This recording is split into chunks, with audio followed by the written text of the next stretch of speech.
আসসালামু আলাইকুম। বিথি ব্লগ থেকে সবাইকে অনেক অনেক শুভেচ্ছা এবং স্বাগতম। সো কেমন আছেন সবাই? আমি আজকে আমার ছাদ বাগান নিয়ে কিছু কথা বলবো। চলে এসেছি আজকে নতুন একটা ব্লগ নিয়ে, যেটা হচ্ছে আমার আজকে এখানে একটা শাকের ডাঁটা দেখছেন,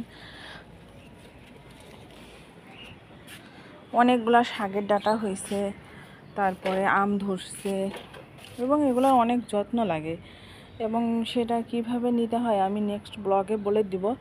আমাকে কমেন্ট করে আপনারা জানাবেন জাস্ট। হ্যাঁ, এটা হচ্ছে আমাদের দেশ থেকে বীজ নিয়ে এসে লাগানো। এই ডাটা একটাই অনেক বড় হয় এবং অনেক ঝাঁকড়া হয়, যেটা মানে খেতে অনেক স্বাদ। এটা খেতে অনেক স্বাদ। আমার এবার পুঁই শাক হয় নাই, পুঁই শাক ওঠে নাই, চাল কুমড়োটা উঠছে। ডাঁটা শাকগুলো অনেক সুন্দর হয়েছে, মানে ডাঁটা শাক বেগুনগুলাতে ফুল এসছে। এটা একটা বেগুনের চারা, এটাতে অনেক এই বড় গাছ ছিল, এটাতে অনেক বেগুনও ধরছে। আমার আম গাছে আসছে, প্রথম আম ধরছে। এটা আমরুপালি।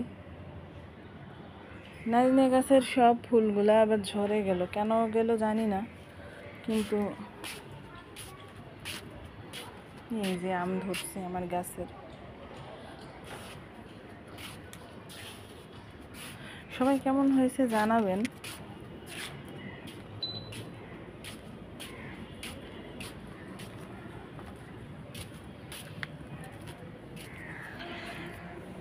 এবং গাছে কি কি খাবার লাগে সেটা আপনাদের আমি বলে দিব।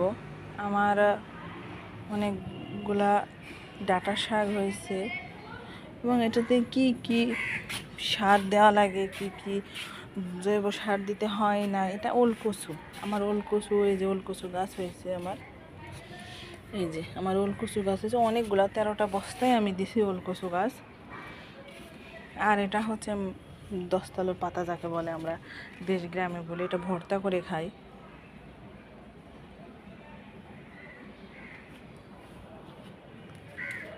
কেমন হয়েছে আমাকে জানাবেন, আর আপনাদের কিছু টিপস থাকলে আমাকে দিবেন।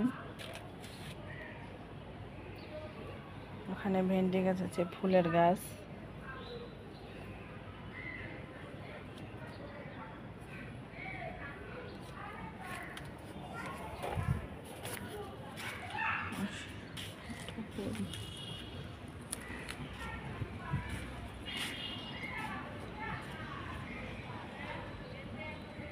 এই গাছে অনেক যত্ন নেওয়া লাগে, যত্ন ছাড়া তো কোনো কিছু হয় না, অনেক যত্ন নিতে হয়।